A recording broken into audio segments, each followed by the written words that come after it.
Glória ao Pai, ao Filho e ao Espírito Santo, como era no princípio, agora e sempre. Amém. Ave Maria, cheia de graça, o Senhor é convosco, bendita sois vós entre as mulheres, e bendito é o fruto do vosso ventre, Jesus. Santa Maria, Mãe de Deus, rogai por nós, pecadores, agora e na hora de nossa morte. Amém. Santo anjo do Senhor, meu zeloso e guardador, se a ti me confiou a piedade divina, sempre me rege, me guarde, me governe, me ilumine. Amém. Minhas irmãs, meus irmãos, nós estamos estudando o Proêmio da Veritatis Gaudium e hoje nós vamos continuar a leitura da aula passada. Nós terminamos com essa frase do Papa: o teólogo que se compraz com a mente o teólogo que se compraz com seu pensamento completo e concluído é um medíocre. O bom teólogo e filósofo também mantém um pensamento aberto, ou seja, incompleto, sempre aberto ao maius, em latim, ao mais de Deus e da verdade, que sempre é muito superior àquilo que captamos, né? Ou seja, incompleto, sempre aberto ao maius de Deus e da verdade, sempre em fase de desenvolvimento, segundo a lei que São Vicente de Lérès descreve. Annis consolitator, quer dizer, os anos consolidados podem ser dilatados, né? Podem ser dilatados, isso mais ou menos assim, dilatados durante as idades, porque traduzindo é anos consolidados, expandidos no tempo, na época, porque o tempo é superior à idade. Mais ou menos assim, porque a frase é como chama? É um pedaço, quer dizer, que os anos se consolidam, né? Mas você pode dilatar o que está consolidado, porque a sua idade, ela é superior ao tempo. Você não é parado no tempo. O tempo é dinâmico. Que é lindo isso, é uma forma de não envelhecer a cabeça, mas ser sempre aberto. Agora o ponto 4, que eu penso que será o mais importante para que a gente possa compreender melhor o tema.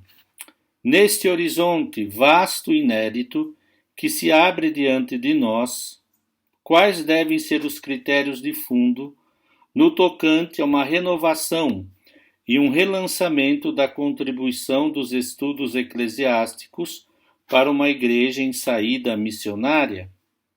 Podemos enunciar aqui pelo menos 4 na esteira do ensinamento do Vaticano II e da experiência da Igreja, amadurecida nestas décadas, na sua escola, à escuta do Espírito Santo e das exigências mais profundas e interrogações mais agudas da família humana.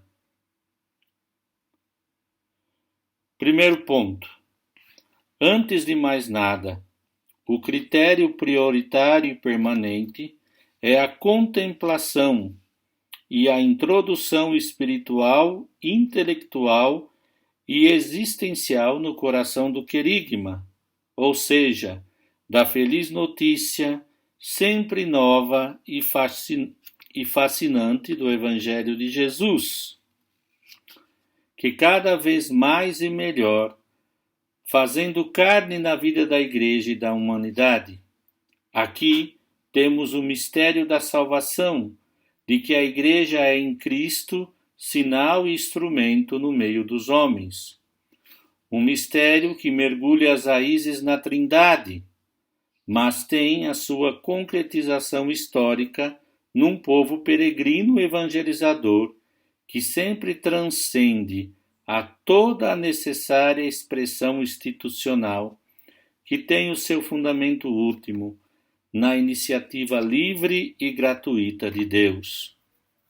Desta concentração vital e jubilosa sobre o rosto de Deus revelado em Jesus Cristo, como Pai rico em misericórdia, deriva a experiência libertadora e responsável de viver a Igreja mística, de viver juntos, que se torna fermento daquela fraternidade universal, que sabe ver a grandeza sagrada do próximo, que sabe descobrir Deus em cada ser humano, que sabe tolerar as moléstias da convivência, agarrando-se ao amor de Deus, que sabe abrir o coração ao amor divino, para procurar a felicidade dos outros, como a procura o seu Pai bom.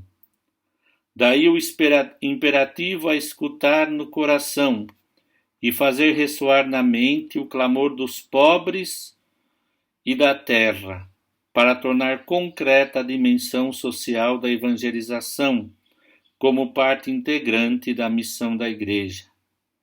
Porque Deus em Cristo não redime somente a pessoa individual, mas também as relações sociais entre os homens. Com efeito, é verdade que a própria beleza do Evangelho nem sempre a conseguimos manifestar adequadamente, mas há um sinal que nunca deve faltar. Qual é? A opção pelos últimos, por aqueles que a sociedade descarta e lança fora. Esta opção deve impregnar a apresentação e o aprofundamento da verdade cristã. Daqui também o acento peculiar na formação para uma cultura cristamente inspirada, posto em descobrir em toda a criação a marca trinitária que faz do cosmo onde vivemos uma trama de relação em que é próprio de cada ser vivo tender, por sua vez, para outra realidade, propiciando uma espiritualidade de solidariedade global que brota no mistério da Trindade. Então, o coração do querigma. Eu participei de uma semana teológica no ISB, onde eu sou professor, e escrevi uma pequena palestra sobre o coração do querigma. Depois eu vou ler para vocês, mas quando terminar essa apresentação. Então, ele apresenta 4 critérios, do quais a renovação dos estudos eclesiásticos. Primeiro, a beleza do querigma, que se faz carne no homem, e que gera uma beleza, que é o amor, por aqueles que estão jogados fora, no sentido moral, psicológico e também socioeconômico, mas todos aqueles, os descartados. E brota da Trindade Santa. Segundo critério inspirador, intimamente coerente com o anterior, é o B. E dele derivado é o diálogo sem reservas, não como mera atitude tática, mas como exigência intrínseca para fazer a experiência comunitária da alegria, da verdade e aprofundar o seu significado e implicações práticas. O que o Evangelho e a doutrina da Igreja estão atualmente chamados a promover, em generosa e franca sinergia, com todas as instâncias positivas que fermentam o crescimento da condição humana, universal, é uma autêntica cultura do encontro. Antes, bem se poderia dizer, uma cultura do encontro entre todas as culturas autênticas e vitais, graças ao intercâmbio recíproco dos respectivos dons no espaço de luz desvendado pelo amor de Deus para todas as suas criaturas. Como destacou o Papa Bento XVI, a verdade é logos que cria diálogo e, consequentemente, comunicação e comunhão. Olha só, a verdade é logos, a palavra logos, que cria diálogos, que quer dizer comunicação, comunhão. Sobre esta luz, a sapiência cristiana, referindo-se a Gaudium et Spes, convida a favorecer o diálogo com os cristãos pertencentes a outras igrejas e comunidades eclesiais, e com as aderentes a outras convicções religiosas ou humanistas, e ao mesmo tempo tenham o cuidado de cultivar os contatos com os estudiosos de outros ramos do saber, quer se trate de crentes que de não crentes, procurando entender e saber interpretar as suas afirmações, bem como ajuizar sobre elas à luz da verdade revelada. Encontrar-se com o outro para descobrir com ele, para falar dele, e depois ter um juízo sobre o valor do que é dito, do que é vivido, à luz da verdade revelada. Por isso que nós estudamos tanto nesse tratado, o diálogo, mas também o que é revelação. E aí o Papa continua: disso nasce a feliz e urgente oportunidade de se rever nesta perspectiva e nesse espírito a arquitetônica e a dinâmica metódica dos currículos de estudos propostos pelo sistema dos estudos eclesiásticos na sua fonte teológica, nos seus princípios inspiradores e nos seus vários níveis de articulação disciplinar, pedagógica e didática. Tal oportunidade explicita-se em um compromisso exigente, mas altamente produtivo: repensar e atualizar a intencionalidade e a disposição orgânica das disciplinas e dos ensinamentos dados nos estudos eclesiásticos, segundo esta lógica e intencionalidade específica. De fato, hoje, torna-se necessário uma evangelização que ilumina os novos modos de se relacionar com Deus, com os outros e com o ambiente, e que sustente os valores fundamentais. É necessário chegar aonde são concebidas as novas histórias e paradigmas. Ele cita sempre Evangelho Gaudium, que aqui o diálogo deve repensar e a disciplina deve nos ajudar a sermos católicos, mas estarmos num mundo que não é mais a cristandade, que a cultura predominante não é mais só a cultura cristã, e ter esse respeito para poder evangelizar. Terceiro critério fundamental que quero recordar: a interdisciplinariedade e a transdisciplinariedade exercidas com sabedoria e criatividade à luz da razão, o que qualifica a proposta acadêmica, formativa e de investigação do sistema dos estudos eclesiásticos, tanto a nível do conteúdo como do método, é o princípio vital e intelectual da unidade do saber, na distinção e respeito pelas suas múltiplas, conexas e convergentes expressões. Trata-se de oferecer, através dos vários percursos propostos pelos estudos eclesiásticos, uma pluralidade de saberes correspondentes à riqueza multiforme da realidade na luz patenteada pelo evento da revelação. Pluralidade essa que seja ao mesmo tempo harmoniosa e dinamicamente reunificada na unidade de sua fonte transcendente e da sua interioridade, intencionalidade histórica e meta-histórica, como se apresenta escatologicamente em Jesus Cristo. Nele escreve o apóstolo Paulo: estão escondidos todos os tesouros da sabedoria e do conhecimento.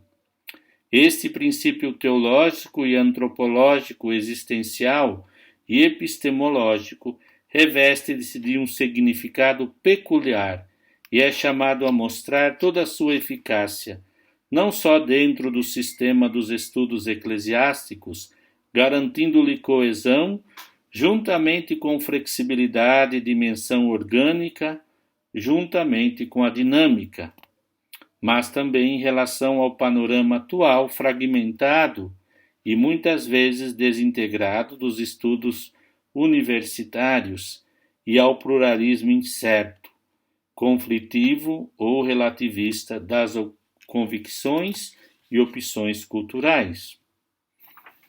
Isso que devem ter a capacidade, de a nossa teologia, a nossa filologia, atingir outras disciplinas. Vocês veem, por exemplo, como no Brasil, tantas faculdades e o nível dessas faculdades. Quantos cursos, mas não só isso, O valor de conjunto que pode apresentar um curso, a ética, a filosofia ética, o ponto de pensar o curso.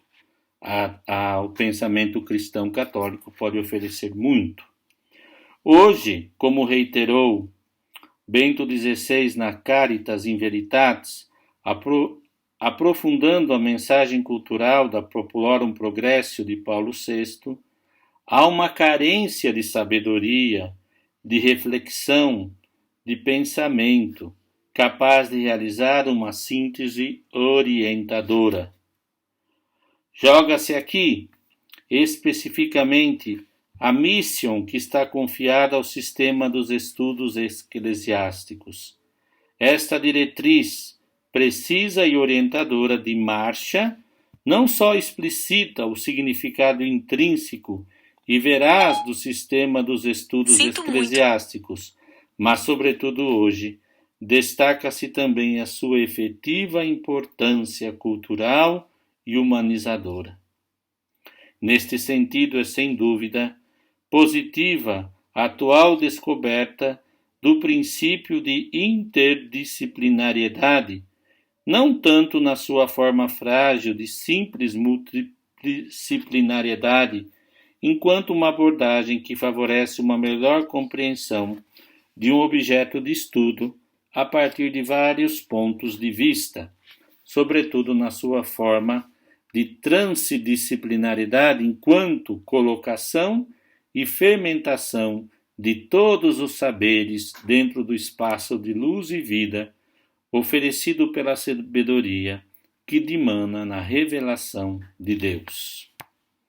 Eu sei que é muito pesado isso, mas é importante, num curso de teologia fundamental, quando temos um documento novo assim, procurar entender melhor, tá bom? Assim, a pessoa formada no quadro das instituições promovidas pelo sistema dos estudos eclesiásticos terá possibilidades, como almejava o beato Henri Newman, de saber onde situar-se a si mesmo e a própria ciência, a que chega, por assim dizer, a partir de um cume, depois de ter tido uma vida global de todo saber. Já desde o século XIX, o próprio beato Antônio Rosmini convidava uma decidida reforma no campo da educação cristã, restabelecendo os 4 pilares sobre os quais era assentada firmemente nos primeiros séculos da era cristã, que era a unicidade de ciência, a comunicação de santidade, o costume de vida e a mútua oferta de amor. Olha só, Rosmini já faz isso no século XIX, reapresentar o que era próprio a educação cristã nos primeiros séculos. A unicidade de ciência, a comunicação de santidade, o costume de vida, a mútua oferta de amor. Ele argumentava que o essencial é desenvolver a unidade de conteúdo, perspectiva e objetivo à ciência, que é comunicada a partir da palavra de Deus e do seu ponto culminante em Cristo Jesus. Verbo de Deus feito carne. Se não existe este centro vivo, a ciência não tem raiz nem unidade, permanecendo simplesmente agarrada e, por assim dizer, suspensa da memória juvenil. Só assim se torna possível superar a nevasta separação entre teoria e prática, porque é na unidade entre a ciência e santidade que consiste propriamente a índole genuína da doutrina destinada a salvar o mundo, cuja instrução na antiguidade não se limitava a uma breve lição diária, mas consistia em uma conversão contínua que os outros discípulos tinham com os mestres. Nesse sentido, é muito importante voltar a ver que não era só com Rosmini o necessário que multidisciplina, por exemplo, uma faculdade não pode se privar, por exemplo, se ela tem um curso de medicina e não dar numa impronta ética e moral da medicina desde o ponto de vista católico. Entendem? Porque senão a gente se perde também. E, por exemplo, a unicidade de ciência, quer dizer, na teologia não é um ensaio, é uma disciplina que tem o seu método, que tem os seus fundamentos, como nós estamos estudando, assim a filosofia, etc. E que a moral católica ela tem a sua propriedade mais profunda baseada no próprio mistério de Cristo, que ele fala aqui. E aqui o quarto ponto, viu? Nós já estamos terminando. Faltam umas páginas. O quarto e último critério diz respeito à necessidade urgente de criar rede entre as várias instituições que em todas as partes do mundo cultivam e promovem os estudos eclesiásticos, ativando decididamente as oportunas sinergias também com as instituições acadêmicas dos diferentes países e com as que se inspiram nas várias tradições culturais e religiosas e de investigação com a finalidade de estudar os problemas de grandeza epocal que hoje investem a humanidade, chegando a propor pistas oportunas e realistas de resolução. Como assinalei na Laudato Si, desde meados do século passado e superando muitas dificuldades, foi se consolidando a tendência de conceber o planeta como pátria e a humanidade como povo que habita uma casa comum. A tomada de consciência desta interdependência obriga-nos a pensar num único mundo, num projeto comum. De modo particular, a Igreja, em sintonia convicta e profética, com o impulso promovido pelo Vaticano II para uma renovada presença e missão dela mesma na história, é chamada a experimentar que a catolicidade que a qualifica como fermento de unidade na diversidade e comunhão na liberdade, exige por si mesma e propicia a polaridade tensional entre o particular e o universal, entre o uno e o múltiplo, entre o simples e o complexo. Aniquilar esta tensão vai contra a vida do Espírito Santo. Trata-se, por conseguinte, de praticar uma forma de conhecimento e interpretação da realidade à luz do pensamento de Cristo, cujo modelo de referência e resolução dos problemas não é a esfera onde cada ponto é equidistante do centro, não havendo diferenças entre um ponto e o outro, mas o poliedro que reflete a confluência de todas as partes que nele mantém a sua originalidade. Na realidade, como podemos ver na história da Igreja, o cristianismo não tem um modelo cultural único, mas permanecendo o que é na fidelidade total ao anúncio do Evangelho e à tradição eclesial, assumirá também o rosto das diversas culturas e dos vários povos onde for acolhido e se radicar. Nos vários povos que experimentam o dom de Deus segundo a sua própria cultura, a Igreja expressa sua autêntica catolicidade e mostra a beleza desse rosto multiforme através de manifestações cristãs. Olha que lindo. De um povo evangelizado, o Espírito embeleza a Igreja, mostrando-lhes novos aspectos da revelação e apresentando-a com um novo rosto. Aqui é muito importante, né? Alguns elementos. Ser católico não significa que você vai viver cultura de um povo que te trouxe a fé, mas se sabe de ser evangelizar a cultura, também a sua cultura tem sementes do verbo, seu modo de ser. E cada povo, e não obstante a globalização que nos fazem todos mais ou menos parecidos, nós somos diferentes porque apresentamos algo de novo. E que nunca podemos esquecer disso. E ele diz, né? É evidente que essa perspectiva, embora esboça uma tarefa exigente para a teologia e também, segundo as suas específicas competências para outras disciplinas, nos estudos eclesiásticos, com uma bela imagem, Bento XVI, referindo-se à tradição da Igreja, afirmou que esta não é transmissão de coisas ou palavras, uma coleção de coisas mortas. A tradição é o rio vivo que nos liga às origens, o rio vivo no qual as origens estão sempre presentes. E aí, vamos fechando. E depois ele diz, no número 5, ao relançar os estudos eclesiásticos, sente-se viva a exigência de imprimir um novo impulso à investigação científica realizada nas nossas universidades.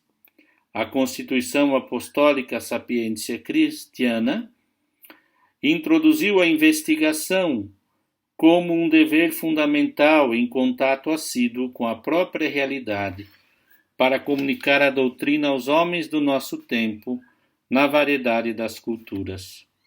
Contudo, na nossa época, marcada pela condição multicultural e multitécnica, novas dinâmicas sociais e culturais impõem um alargamento desses objetivos.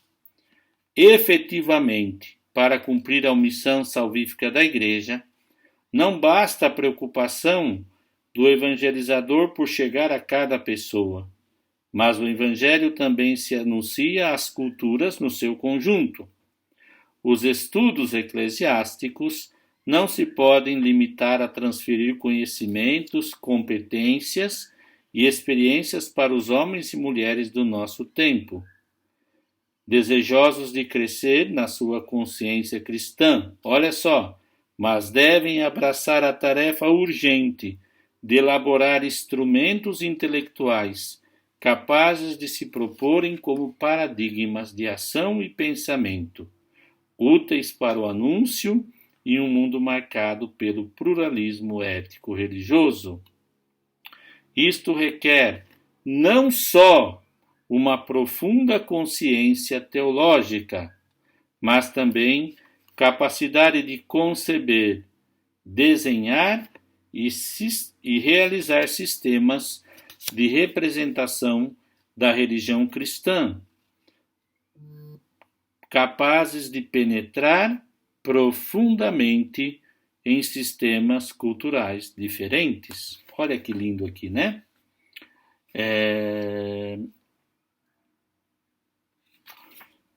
Porque deve-se cada vez mais perceber que nós precisamos criar sistemas de representação, como, por exemplo, o mundo tem sistemas de compreensão. Por exemplo, não é uma questão só ideal, mas, por exemplo, uma visão de capital, de vida, concepção de bem-estar, por exemplo, hoje, qualidade de vida. Nós também, a verdade cristã abarca todos esses elementos e os purifica para criar uma cultura, a nova civilização do amor. Então nós precisamos meditar sobre isso. Então é isso, queridos. Depois eu já resumi o quinto, mas aqui no número 6, o último, eu vou ler e comentar. Não se preocupem, eu sei que vocês requerem um esforço estudar, né? Mas eu achei muito interessante. Eu nem tinha lido esse documento até que aquele dia me pediram para dar uma palestra. Li e me encantei. E nós temos que se esforçar para ler essas coisas assim. Eu vou dar um guia de estudo simples, aquilo que me parece mais importante para o nosso estudo. Olha só, estudem, né? Como de São Tomás de Aquino, para aprender a nadar se começa pelo rio, nunca vai para o mar. E então o professor faz um pequeno roteirinho para você estudar o que é mais importante para ir pelo mar, tá bom? Hoje, diante dos nossos olhos, surge um grande desafio cultural, espiritual e educativo que implicará longos processos de regeneração, também para as universidades e as faculdades eclesiásticas. Nesta estação desafiadora e fascinante, marcada pelo compromisso de prospectar uma configuração renovada e clarividente dos estudos eclesiásticos que nos guie, ilumine e sustente a fé, jubilosa e inabalável em Jesus crucificado e ressuscitado, centro e senhor da história. A sua ressurreição como dom superabundante do Espírito Santo produz por toda parte rebentos deste mundo novo, e ainda que os cortem, voltam a despontar, porque a ressurreição do Senhor já penetrou a trama oculta dessa história. Maria Santíssima, que tendo recebido o anúncio do anjo, concebeu com alegria inefável o Verbo da verdade, acompanhe o nosso caminho, obtendo-nos do Pai de toda graça aquela bênção de luz e amor, que com confiança de filhos esperamos por seu Filho e nosso Senhor Jesus Cristo, na alegria do Espírito Santo. Amém. Então, lindinhas e lindinhos, força, tá? Esse documento é muito lindo. E vamos estudar. Depois eu vou ler alguns pontos da minha palestra, que não foi muito longo, mas que eu gostaria de falar sobre o coração do querigma, que é muito importante e que nós cristãos temos uma grande contribuição a dar ao mundo, para que o mundo possa, as pessoas que estão no mundo, sentir um amor novo, que é o amor de Deus, tá bom? Eu não vou forçar, assim, no sentido de colocar tudo no mesmo dia, no Moodle. Quero que vocês leiam com calma, sobretudo, leiam o estudo dirigido, tá bom? Obrigado, viu? Deus os abençoe e Nossa Senhora cuide de vocês.